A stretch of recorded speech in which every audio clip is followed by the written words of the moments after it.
Hi, my name's Sean Crawley and this is my story. The Big Wet, 1990.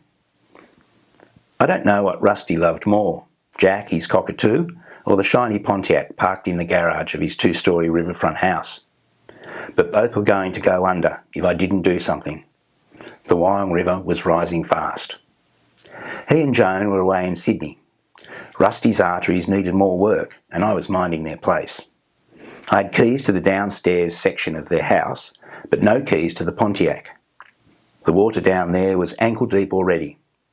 I managed to get into the car only to find that there was no way I could move the old yank tank without a key. I jumped back over the fence to my place. It was a 1920s weatherboard cottage, and I knew from the silt I discovered on top of the hardwood bearers under the house just how far the river had risen before.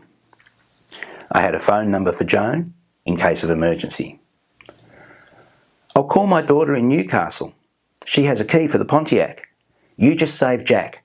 Rusty loves that silly bird. By the time I got back down to the bird cage, which was this tall tower of weld mesh fencing, crafted by Rusty himself, the water in that part of the yard was testicle deep. Out in the middle of the river, whole trees and dead cows floated up and down over huge brown standing waves. They would end up in Tuggerah Lake and eventually out to sea via the channel at the entrance. The cage wouldn't budge. Rusty had sunk it deep into the ground. I valued my fingers and knew Jack would go crazy if I dared to grab him. There was no option but to dive down and dig away at the ground into which the cage had been buried. I saved the bird, cage and all, and Joan's daughter arrived just in time to drive the Pontiac to higher ground.